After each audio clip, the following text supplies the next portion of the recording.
give you an idea of how prepared I am for this stream that I don't actually have the chat up. Give me a second. About chat. Where is it? There it is. I also don't have any also don't have any entertainment set up for this. Let me see if I can find something.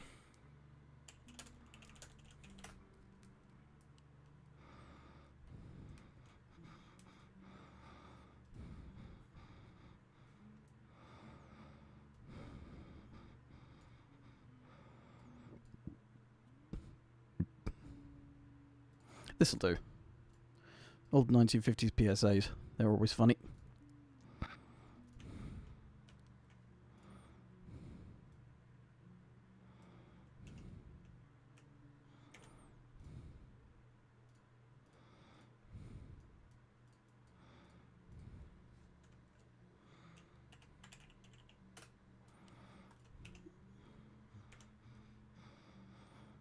This'll do. Okay, work stream.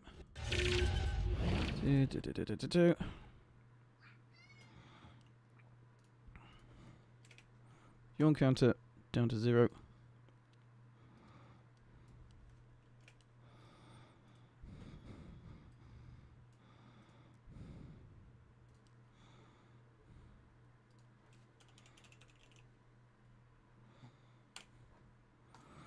Right.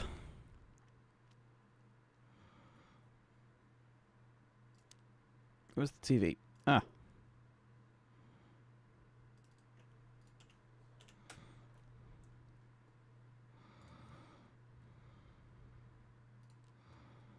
It's racked. I'll put them over here. We're all ready because we're going to do things.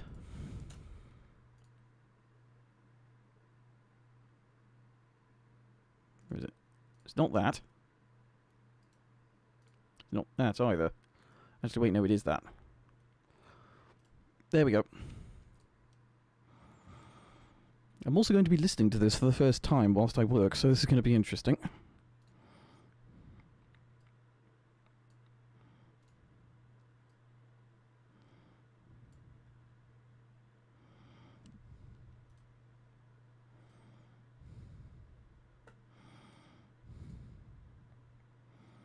If I minimize that and that.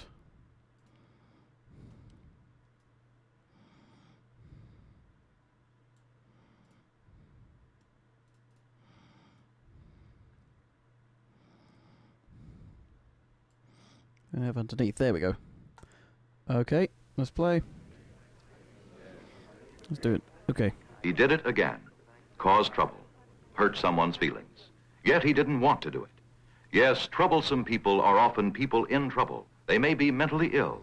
Find out how you can help. Write Better Mental Health, Box 3000, New York 1, New York.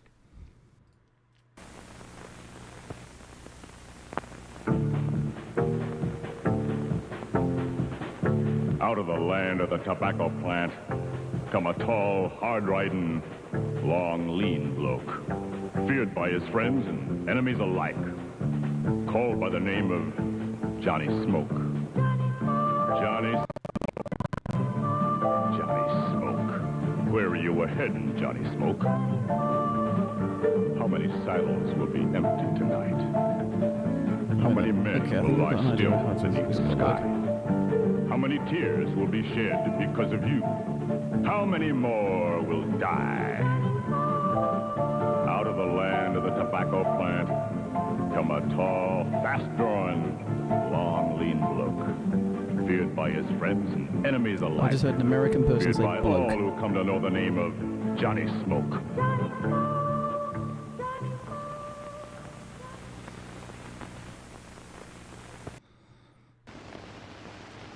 Life seemed dull? Well, don't be blue, 'cause I can tell you what to do and guarantee she'll notice you. Yeah? Brush your teeth. Take a shower, shave your chin. That's how grooming should begin. To make her see you, Yeah? brush your teeth. Fashions come and fashions go, but if you really want to glow so that he'll see you, Yeah? brush your teeth. shoes all shined, pants pressed right, but if you're gonna hold her tight at that dance on Saturday night, brush your teeth. Buttons and bows and painted toes, powder on your turned-up nose, he'll look at you if you brush your teeth. Brush that hair down thick or thin. If it's too long, get a trim. To make her dig you, brush your teeth.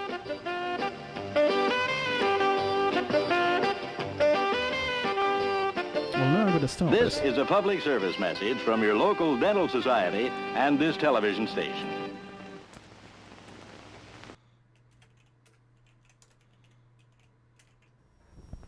When I was a boy, I used to run to his office.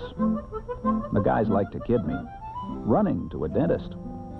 But he was some dentist. Text. His name was Dr. Bran, and he always let me come 5 minutes early just so I could see his lab.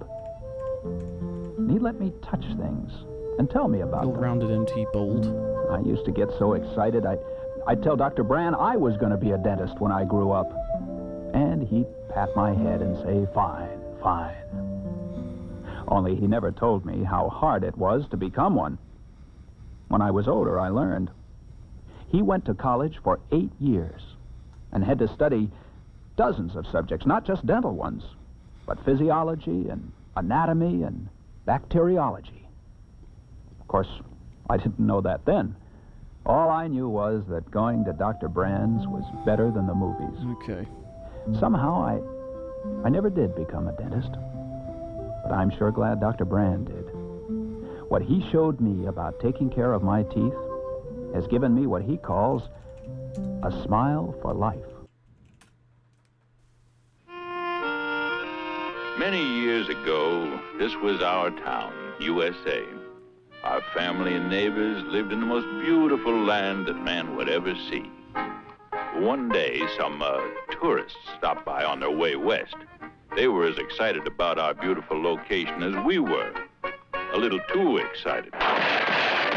In fact, they were thoughtless and wasteful. They just didn't seem to know the rules about living in the forest.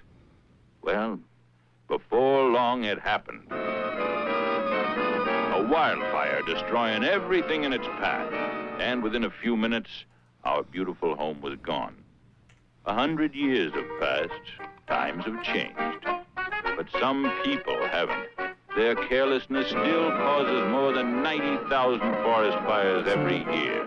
Remember, only you can prevent forest fires. This should do it. Through these youngsters, your youngsters have a better chance against tooth decay because they were part of a test that showed Crest toothpaste reduces cavities. Here's the story. Frank, the cadets were the toothpaste testers, half using Crest and half using regular toothpaste. What did the cadets do? Each group brushed 3 times a day under identical conditions. And how did Use the it. Crest users make out? 45% fewer cavities after 2 years, Frank. Such results show why Crest is recognized effective against cavities by the American Dental Association.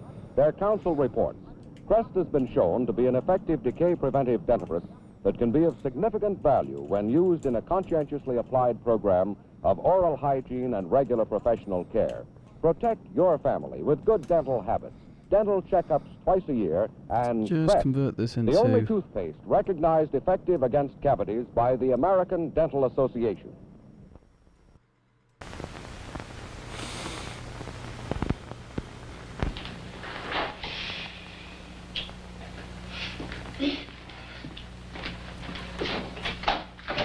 Hi, Mara. Hi, Kathy. Say, I won't be able to go to the game tonight, but Freddie will. This is Freddie Wilcox. Freddie, this is Mrs. Morrison. How do you do, Freddie? Very glad to meet you. I want you to come in, meet my family. We're all getting ready to go to the game. Pete, hon. Oh, Freddie, this is Coach Morrison. Pete, Freddie just lives and breathes basketball. You're going to have so much to talk about.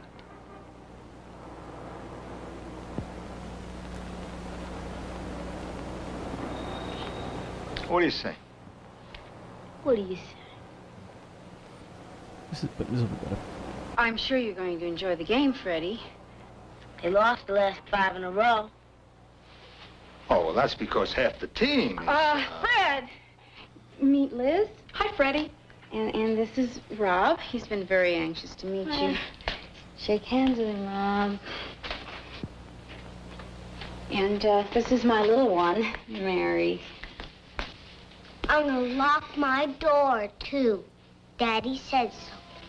Come on out, Betty Davis. She's always showing off. Well, I hate to break up this magic moment, but the daddy has to go to work. Let's go. Great idea. Yeah, we gotta get there on time to see the moon. Now, I hope you've had your supper. If not, we always have hot dogs at the game. Don't worry about me. Everybody always throws me peanuts. I'm with it. Why don't we adopt Eldridge Cleaver?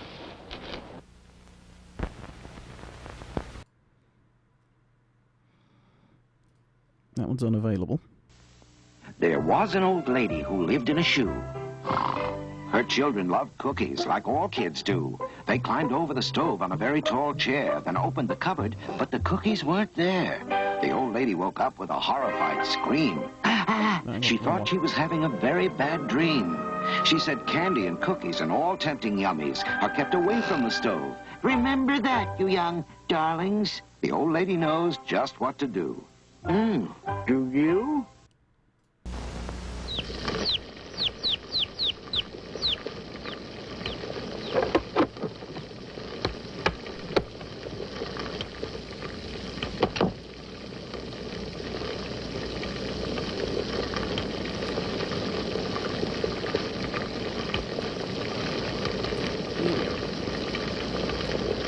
This little box is lined with Union Carbide's super insulation.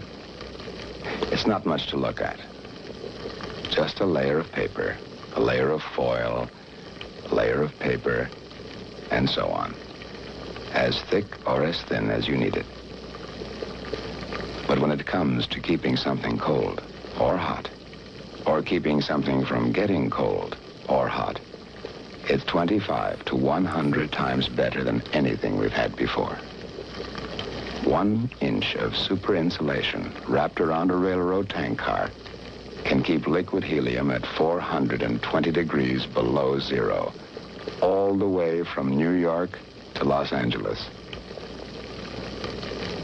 A ½ inch of it can be 2,000 degrees hot on one side and cool to the touch on the other. Tell you what, you could put a super insulated container of coffee in your freezer, take it out a month later, and it would still be hot.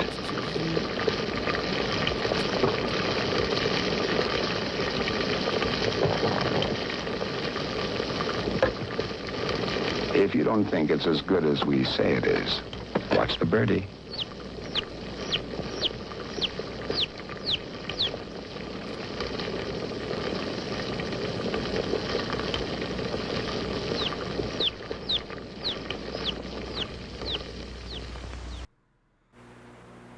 I've seen hundreds of accidents on the freeway, and cars have been totaled, and people just walked away from them without... One driver in 4 is involved in an auto accident each year. Oh, I couldn't be bothered. They're too confining.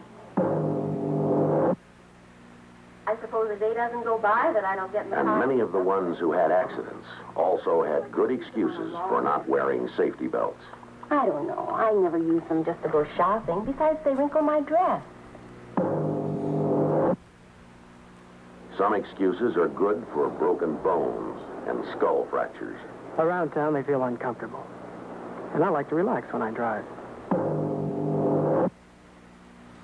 There are 1,000,001 It's pretty horrific, excuses actually. for not wearing safety belts. Some are real killers.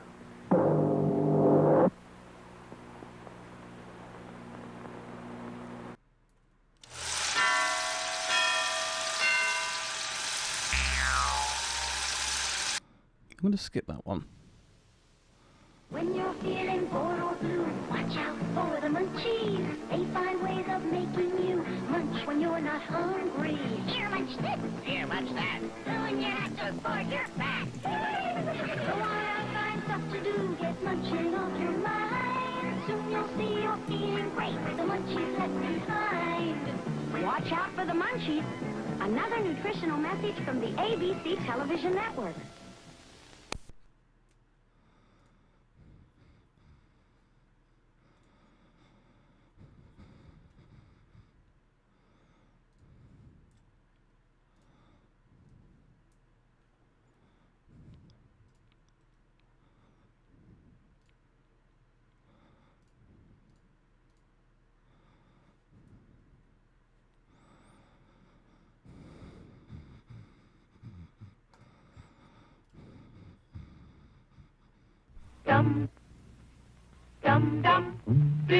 Diddle-dum-dum, diddle-dum-dum, diddle-dum-dum. There was a turtle by the name of Bert, and the turtle was very alert. When danger threatened him, he never got hurt. He knew just what to do. He ducked and covered, ducked and covered. He did what we all must learn to do. You and you and you and you, duck and cover. Be sure and remember what Bert the Turtle just did, friends, because every one of us must remember to do the same thing. That's what this film is all about. Duck and cover. This is an official civil defense film produced in cooperation with the Federal Civil Defense Administration and in consultation with the Safety Commission of the National Education Association. Produced by Archer Productions, Incorporated. Hey, Bert, come on out and meet all these nice people, please. Oh, all right. We really can't blame you.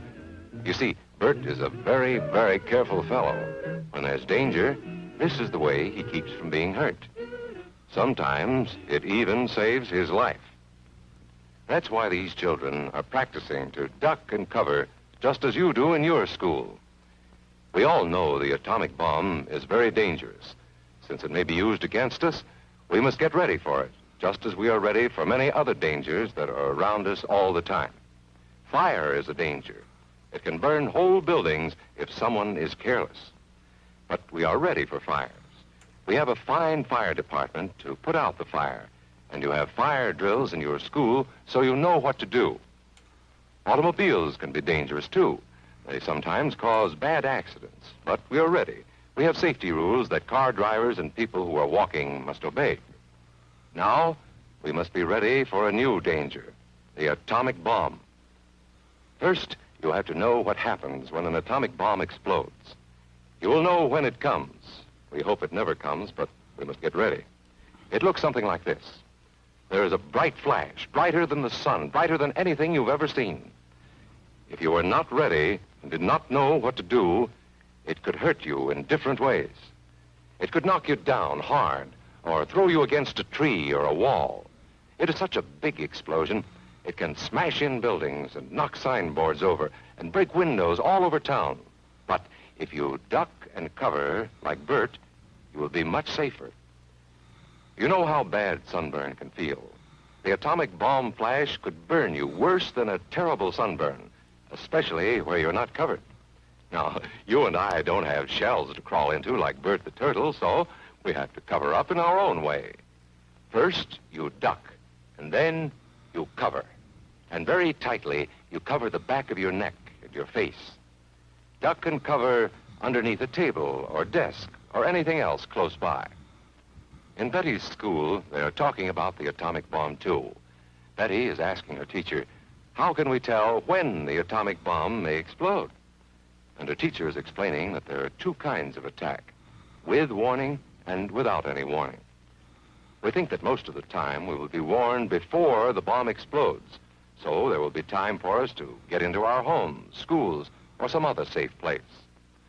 Our civil defense workers and our men in uniform will do everything they can to warn us before enemy planes can bring a bomb near us.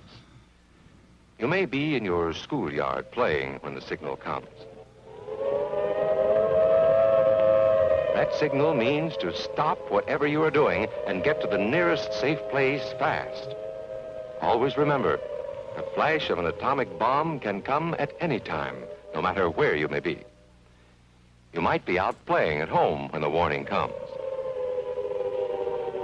Then be sure to get into the house fast, where your parents have fixed a safe place for you to go.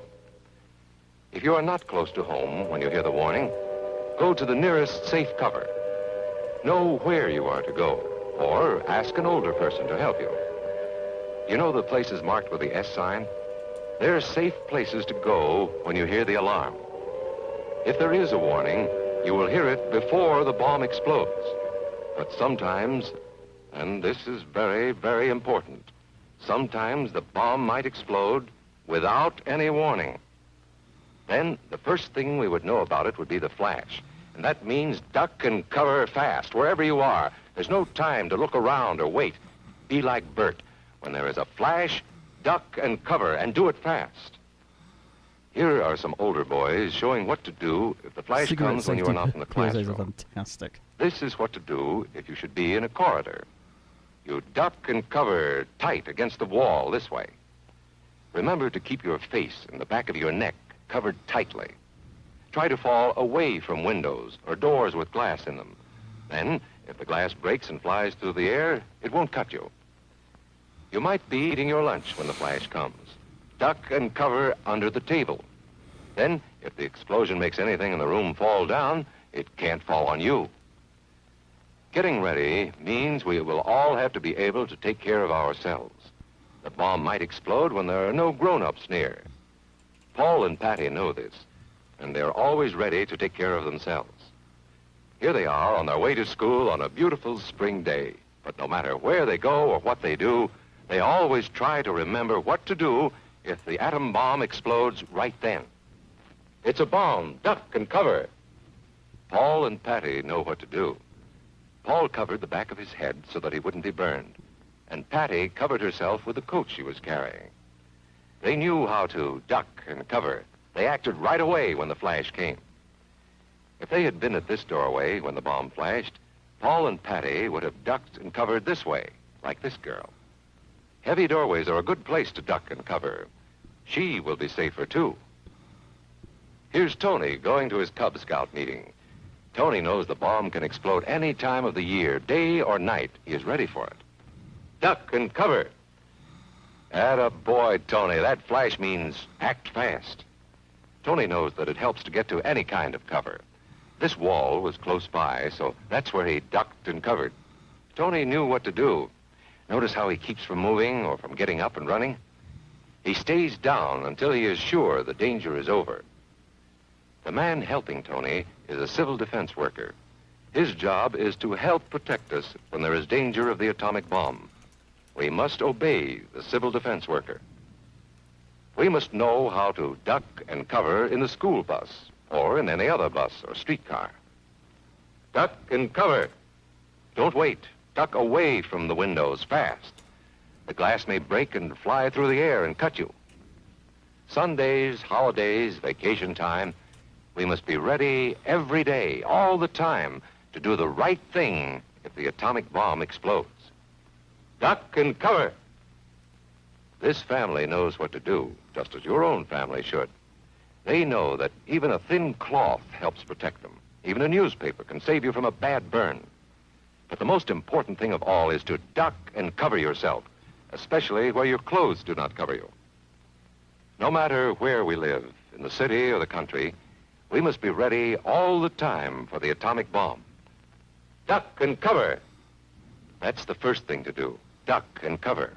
The next important thing to do after that is to stay covered until the danger is over. Yes, we must all get ready now so we know how to save ourselves if the atomic bomb ever explodes near us. If you do not know just what to do, ask your teacher when this film is over. Discuss what you could do in different places if a bomb explodes. Older people will help us as they always do, but there might not be any grown-ups around when the bomb explodes. Then, you're on your own. Remember what to do, friends. Now tell me right out loud. What are you supposed to do when you see the flash? Duck and cover. Duck and cover. Duck and cover.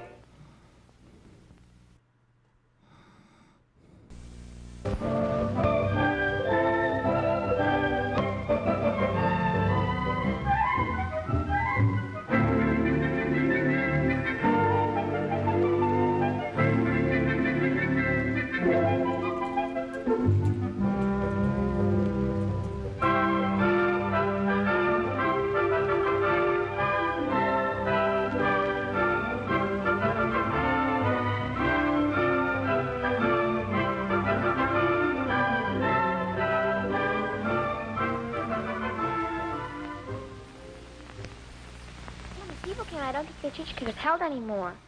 The whole church was lighted with candles. It's the first wedding I've ever been to. And golly, you should have seen the bride. She had the most beautiful dress I've ever seen.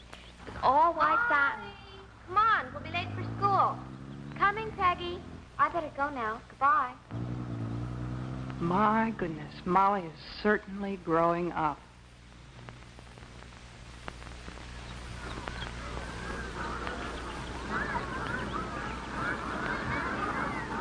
Hi, Miss Jensen. Good morning, girls. How's your throat this morning, Molly? Oh, just fine. It doesn't hurt at all anymore. Well, you'd better stop by my office and let me take a look at it. It won't take a minute. Okay. Okay, Molly, let's take a look. Oh, yes. Oh, that's clearing up just fine. Going to the game tonight? Oh, sure. Will you please let someone else do the cheering for you? Because that throat is still slightly inflamed. Okay, I'll be careful. Oh, by the way, Molly, your mother left her gloves over at my house last night. Will you take them to her? Sure, she's always leaving them someplace. See you later. Okay.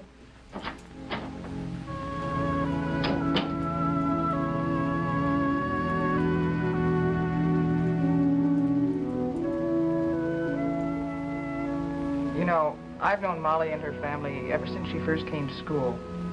And I think you might like to know her, too.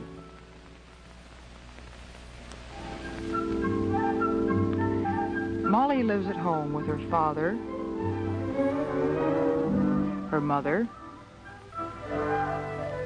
and her older sister, Jeannie.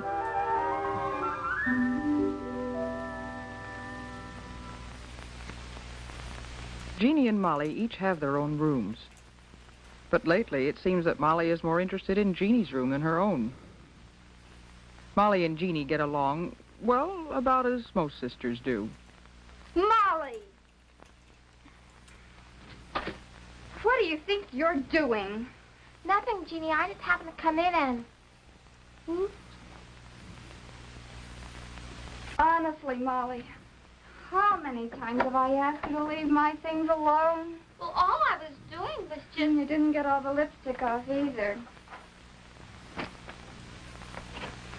Oh, I wasn't going to hurt your old things. I just wanted to try them. Well, why don't you ask Mom for some things of your own? You're old enough now.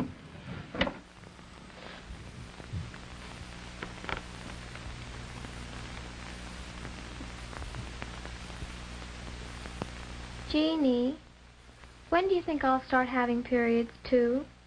Oh, I don't know. Pretty soon, I suppose. I was 13 when I started. Well, Peggy's already started hers, and I'm 6 months older than she is. Well, so what? Some start earlier, some later. We're all different. And from the way you've been acting lately, shouldn't be long now.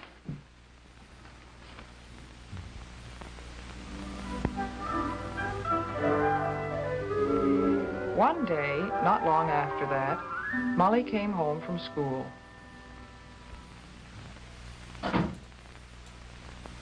That you, Molly? Yes, Mom. Hi, what kind of a day did you have today? Mom, guess what? I don't know. What? Mom, I started my first period.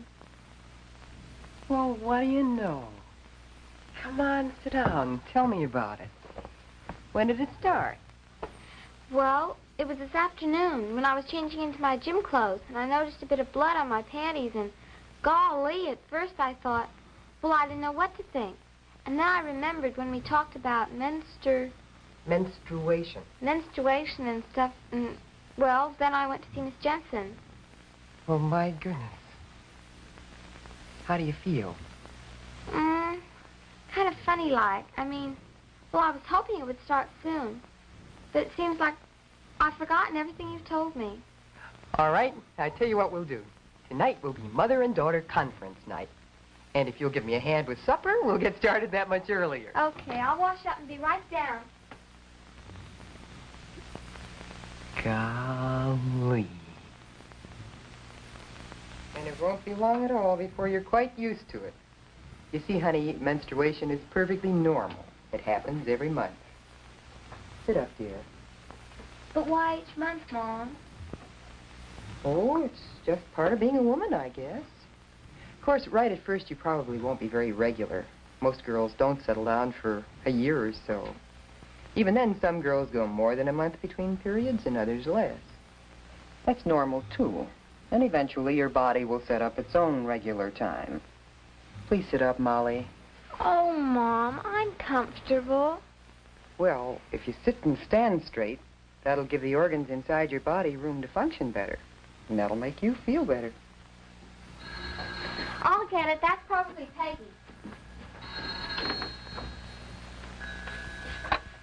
Hello? Oh, hi, Peggy. Sure, just a minute, I'll ask. Mom, can I go swimming with Peggy tomorrow after school? I don't think I would, Molly. But I'd be home by 5:30. No, it's not a good idea the first 2 or 3 days of your period. You might get chilled and catch cold. Oh, that's right. Peggy, of course I can't go swimming. You know I've got the curse. That's right. It isn't a good idea the first couple of days. Okay, I'll see you tomorrow. Bye. Curse. Wow. Good heavens, Molly, you're growing like a weed. I'm going to have to let that hem down again. Come on, I'll do it right now. Okay.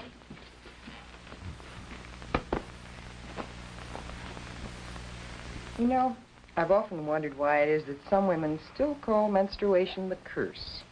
I don't know. Peggy calls it that. And it is kind of a nuisance, isn't it? I suppose it is sometimes. Just that it sounded sort of old-fashioned to hear you say it. What are you two up to? Oh, how were the fights, Jim? Oh, not bad. Something wrong with our aerial, though. We ought to be getting a better picture than that. What was all the talk about in here? Is this a private conference? No, I don't think so. Do you, Molly? No, I guess not. You tell her, Mom. Well, Jim, Molly's growing up. She's having her first menstrual period. What? Already? Oh, but Alice, I thought... Well, I mean, after all, she's only... Daddy, don't be so silly. I'm not a baby anymore. I know, dear, but, well... No. No, honey, I guess you aren't. Growing up is fun. But some of the things Molly used to do seem a little silly now. Sometimes she gets all mixed up just thinking about it. She's changing from a child into an adult, and it's a little confusing at times. Molly had lots of questions about what was happening to her. It so happened I had a chance to answer some of them. Her teacher was sick one day and asked me to take her class. And this is true of women everywhere. So you see, menstruation is just the natural, normal process leading up to being a mother. This is a diagram of the uterus or womb. And these are the fallopian tubes leading to it. And these the ovaries which produce the egg cells. Now these egg cells are far too small for us to see. But once each month, an egg cell will leave one of the ovaries, go into the opening of the tube nearest to it. And then it's on its way to the uterus. Now, at the same time, the uterus has been preparing a growing place for this egg, a soft lining of blood vessels and tissues. If the egg unites with a male cell or sperm as it's on its way down the tube, it is fertilized, and then when it reaches the uterus, it settles down in this soft lining and begins to grow into a baby. But if the egg cell is not fertilized, it disappears. And then, since the lining is no longer needed, it too dissolves away. And it flows out of the body through an opening in the hymen, which is a membrane over the opening of the vagina. And so we say that we are menstruating. Yes, Barbara? The stream is still visible, isn't it? When does menstruation start? Well, some girls start when they're 10 years old, and some when they're 16 or 17, or anywhere in between. But the average age seems to be about 13. No, I mean what day of the week will it start? My mother starts on Tuesday. Will mine too? Oh, it might, but it probably won't, because each girl's body sets up her own time and rhythm. And the time between periods may vary anywhere from 23 to 32 days. And the flow lasts from 2 to 7 days, also depending on the girl's own rhythm. Miss Jensen, how often should you change napkins when you're menstruating? Well, that depends on the amount of flow, but probably 5 or 6 times a day. And that brings up another point. Many of you girls haven't started to menstruate yet, but when you do, you will want to use a sanitary napkin to absorb the flow. It's a soft, absorbent pad, and it's made to fit over the opening of the vagina and to follow the curve of the body. The tab ends are attached to a narrow elastic belt, which you can wear around your hips or waist. Now, some girls prefer to use tampons. A tampon is a cylinder of absorbent cotton inside a cardboard applicator. It is inserted into the vagina by means of the applicator. The cotton absorbs the flow, and when it is full, you remove it and discard it. Yes, Molly? Miss Jensen, is it true that people can tell when you're menstruating? No, it isn't. But you should be more careful than ever about personal cleanliness and dainties. Change your underwear more often, and be sure and use a deodorant. And pay more attention to your hair and your nails, and plan to wear your prettiest dress. In other words, be your most attractive self. And remember, menstruation is only a part of growing up. As you grow, your body changes from that of a young girl to that of a woman. It's becoming round with the beginnings of a bosom and the start of a real waistline and hips. And hair is beginning to grow in different places, pubic hair and underarm hair. Yes, Anne? Miss Jensen, what about dancing? Can you when you're menstruating? Yes, you can, with moderation. In fact, you can do most of the things you usually do. You can bathe or shower as long as you use warm water. And you can wash your hair if you're sure to dry it quickly. And you can swim if you wait until after 2 or 3 days after the beginning of your period. And you can go to dances and picnics.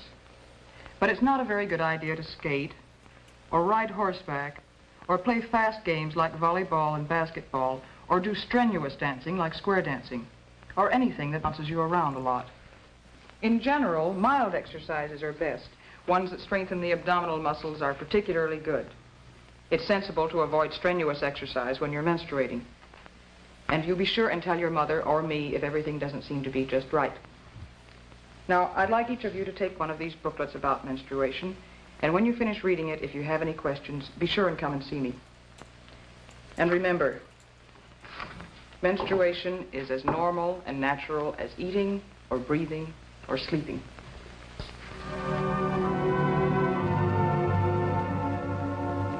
Soon, Molly will be a young woman like her Jeannie, having dates, going to dances in lovely romantic dresses, and making new and important friends. There are so many wonderful things to look forward to.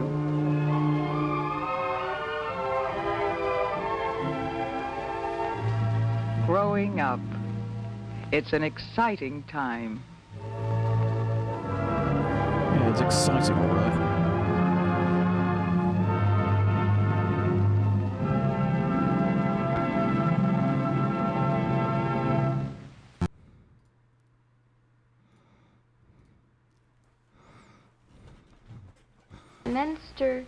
Menstruation. Menstruation. Menstruation? The rag. The rag. Let's skip over that, shall we? Never before a lipstick so red. An exciting new lipstick. New Viv, in 6 of the most vivid reds any woman has ever worn. One shade is redder than a fire engine. Another shade is redder than a rose. Exciting new Viv. Viv shades from pink to plum look brighter, more lustrous, because a new way has been found to give depth of color to lipstick. And Viv's bright color stays on. Viv is the comfortable, long-lasting lipstick, never drying. Viv keeps your lips soft, moist, smooth. Choose your favorite from 6 vivid shades. Try Viv on your own lips. See what Viv, the really vivid lipstick, can do for you. Never before a lipstick so red.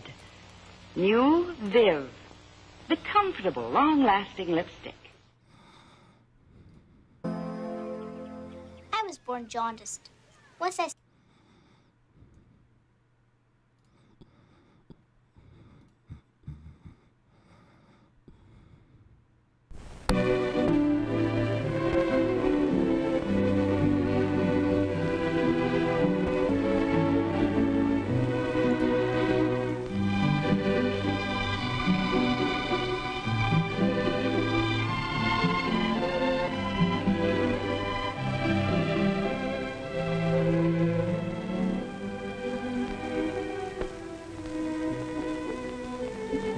Did you ever feel as if you've been left out?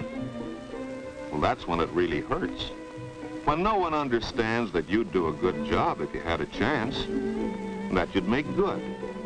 You feel pretty low when you've been left out. And that's the way it was with Eddie Johnson. And this is his story. A story about the importance of trustworthiness.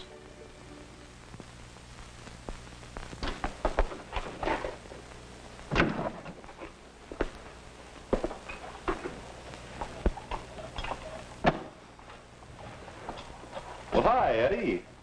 Hello, Dad. What are you doing? Well, you're kind of late, and Mother was counting on you fixing this lamp, so I thought I'd better do it and have it ready. Is anything wrong, son? No. Come on, you can trust me with your troubles, can't you, Eddie? Why does everybody keep talking about trusting people? They elected Bob the treasurer of our club because he was trustworthy. And me? They put me on the cleanup committee. I wouldn't have stolen their money.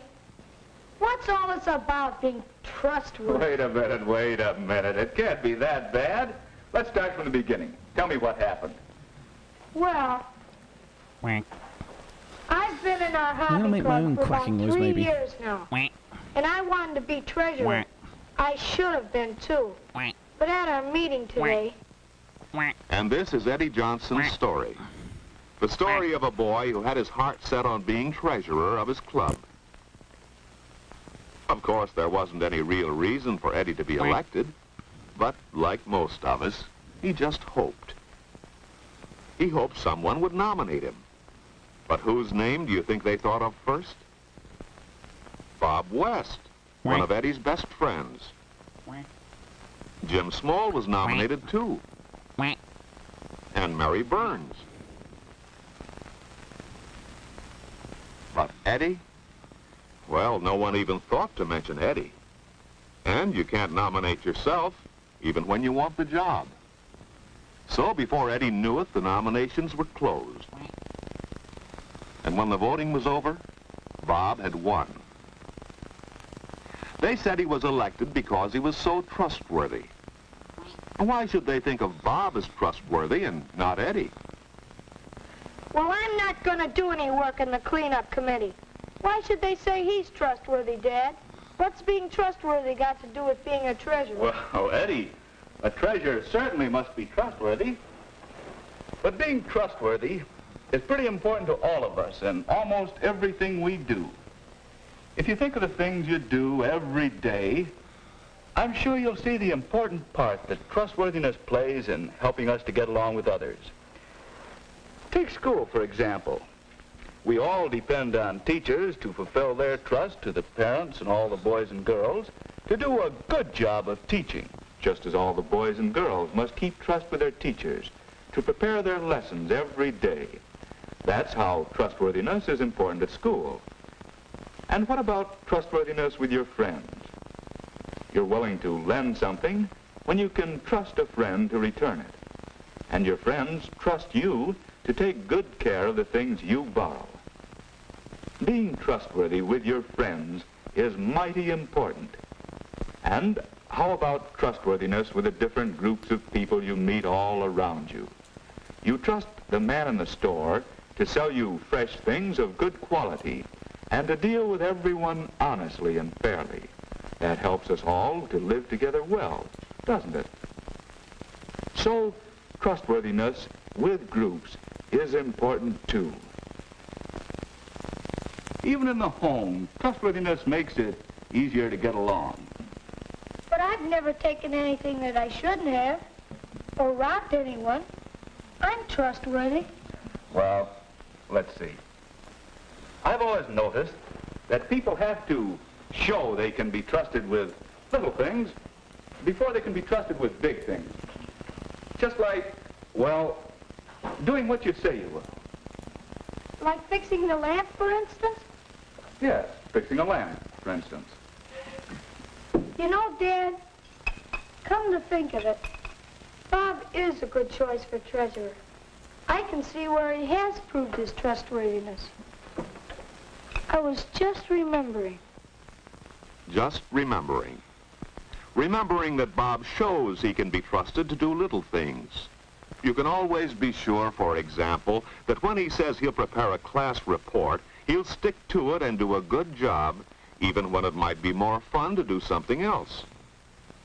Well, that's not a very big thing, but it has helped make Bob known for being trustworthy. At the charge-out desk, Bob helps out at regular times, and he always remembers to be on the job when he's supposed to.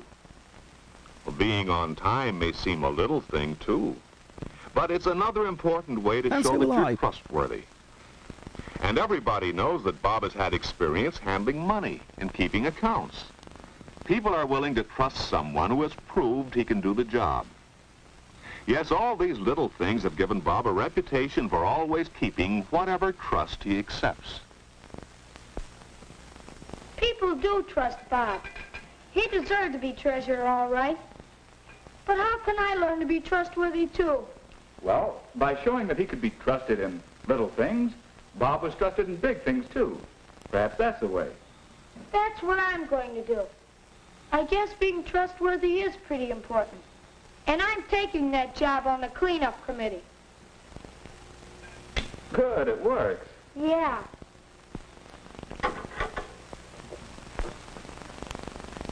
You know, I have a lot of trusts already.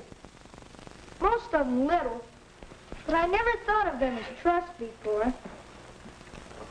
Trusts at school, at home, and I'm going to make sure I keep them. Being trustworthy includes a lot. From now on, Eddie is going to keep trust by getting to school on time. And he's going to prepare his lessons every day. Those are good ways to be trustworthy at school, aren't they? And think of the trust you have at home. Eddie is going to do a good job when he says he'll help with the work around the house. And he'll make sure to take good care of all the things he's responsible for. That's the way to be trustworthy at home, isn't it? How about being trustworthy with friends?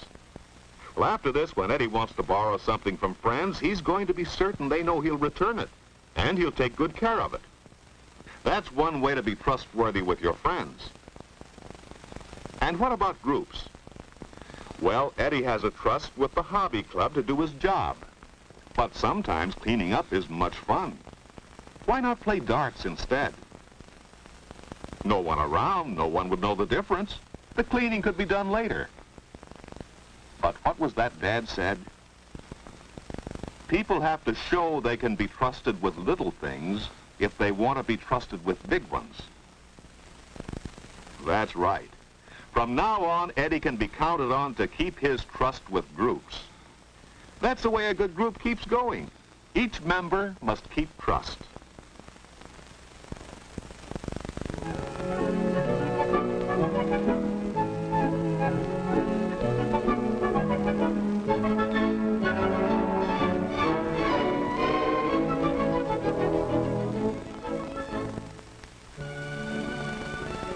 Hi, Dad.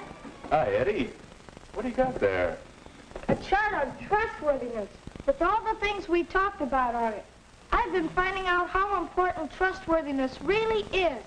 And you know, Dad, you can find it everywhere. The things you do and... And look, Dad, here's what trustworthiness means. Here's what you have to do. To be trustworthy, keep your word, play fair, do a good job, and be on time.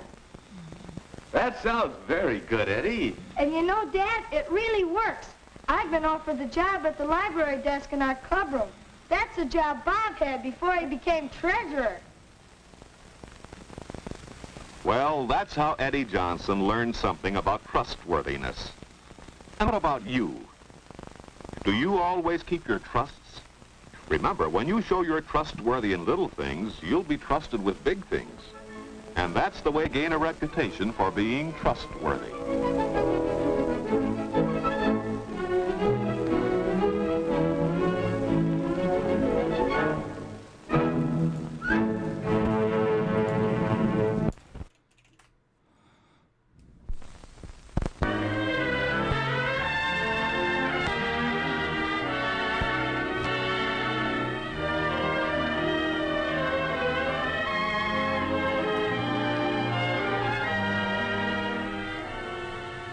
This boy and girl coming home from school look quite content with life. And why not? They're looking forward to an important date, dinner at home with the family. What's the matter? Doesn't that sound exciting to you? Well, to them it's a special occasion, as it has been ever since they sat down to dinner in high chairs. Why should they feel that way about something you take so completely for granted? Well, let's see if we can find out. First of all, daughter has changed from school clothes to something more festive. Dressing a little makes her feel and consequently look more charming. Even the table takes on a special air. Mother, too, changes from her daytime clothes. The women of this family seem to feel that they owe it to the men of the family to look relaxed, rested, and attractive at dinner time. Oh, boy. Brother is spending an hour before dinner catching up on his homework. He has plans this evening. Perhaps that explains the telephone call. But he won't spend a lot of time on the phone either. When there are several members of the family to be considered, it is not a good idea for one member to monopolize the phone. And it is never good to allow telephone conversations to interfere with studies.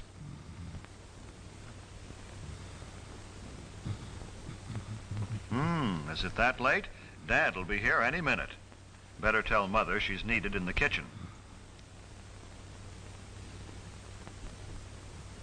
Brother notices the time and realizes that he must put things in order and clean himself up in time for dinner.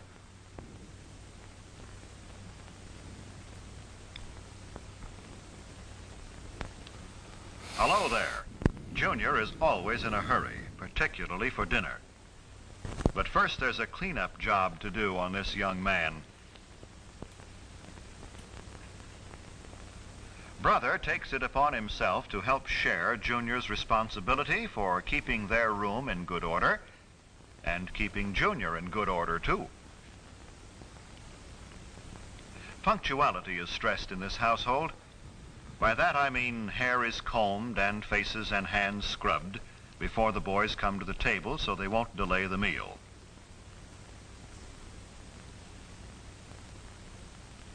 Now, mother and daughter put the finishing touches on the dinner.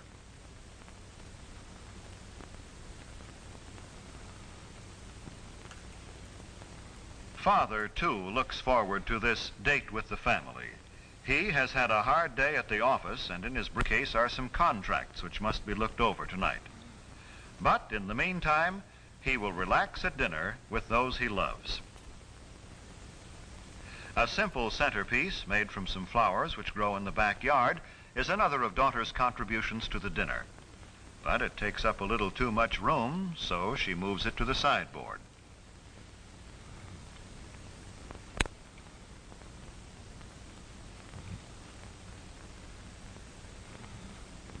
These boys greet their dad as though they are genuinely glad to see him, as though they had really missed being away from him during the day and are anxious to talk to him. This is the time for pleasant discussion in a thoroughly relaxed mood. They don't pick this time of the day to spring unpleasant surprises on Dad. If they have disagreeable news, they'll postpone the discussion until another time. And this is no time to dun Father for a raise in your allowance, new clothes, or argue about other financial matters. Ah, dinner time. Yes, Mother, Junior remembered to clean up.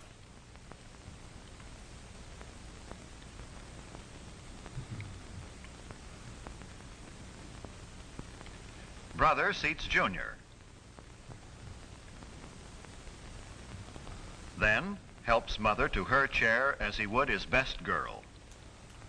Oh boy. That's some old language. Well, the dinner date has begun, and they're all happy about it. Are you? Many families throughout the country observe the custom of saying grace at mealtime. It is always treated with reverence and respect.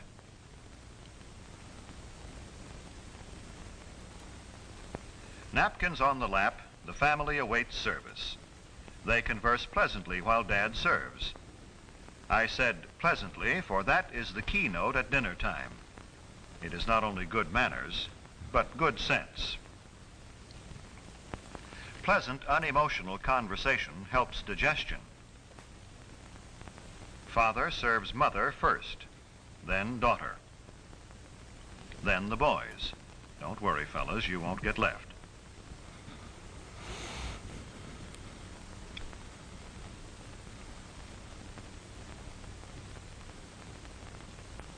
Help cut your meat, Junior?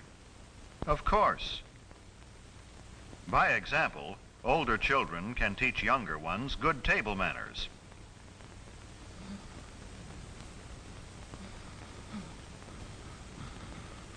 No one starts eating until Father has served himself.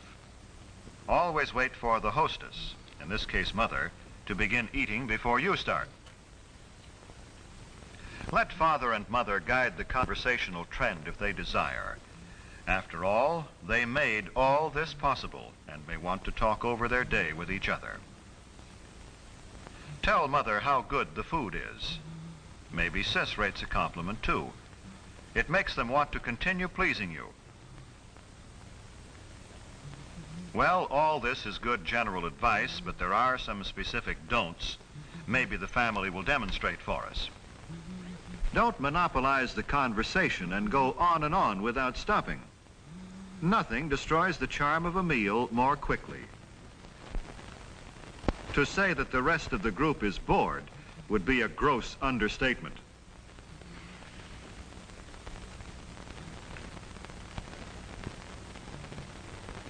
Don't discuss unpleasant topics such as gruesome sights or sounds, or unpleasant occurrences. This is a time of pleasure, of charm and relaxation, remember?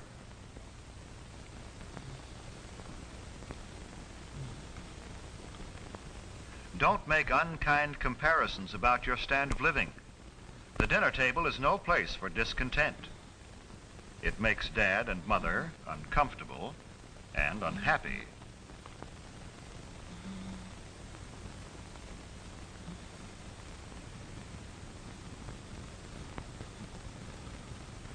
Don't insult your brother or sister with offensive remarks about friends.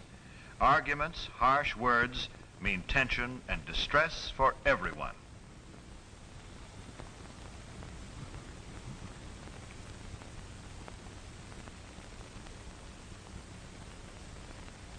Do remember simply this. Treat the other members of your family with the same respect and cordiality you would show your most treasured friend outside the family circle. This does not mean you should be stiff or formal.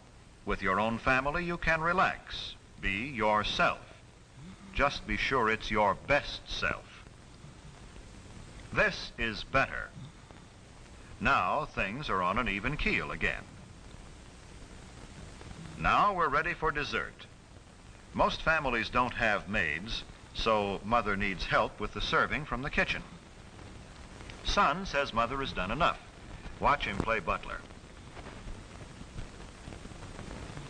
The removal of dishes from the main course and the serving of dessert set the stage for the conclusion of a thoroughly pleasant meal.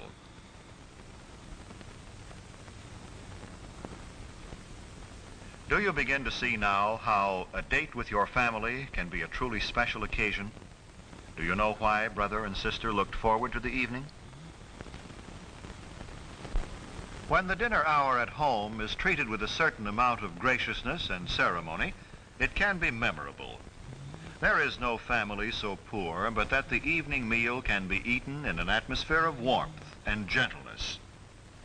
There is no family so busy but that it can come together in the evening for a dinner date which will give its members something to look back upon with happiness all their days.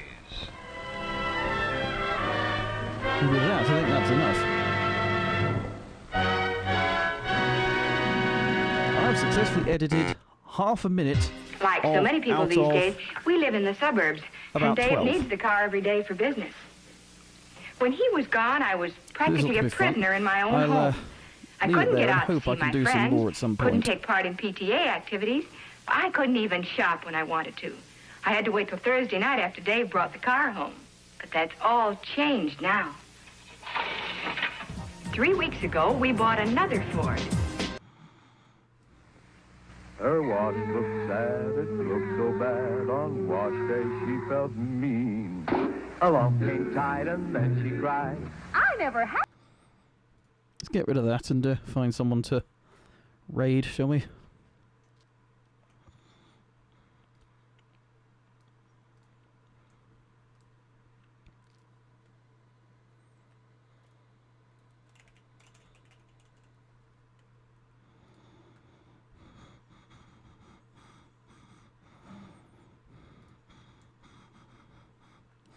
Okay.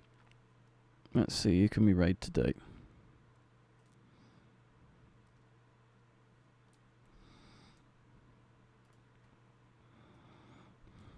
Let's have a look.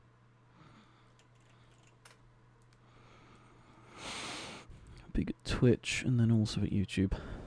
And then...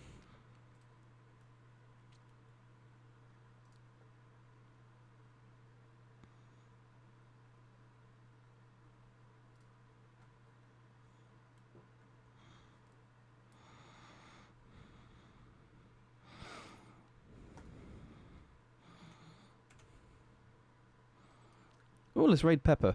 Pepper Yarrow, that is. Give me just a sec.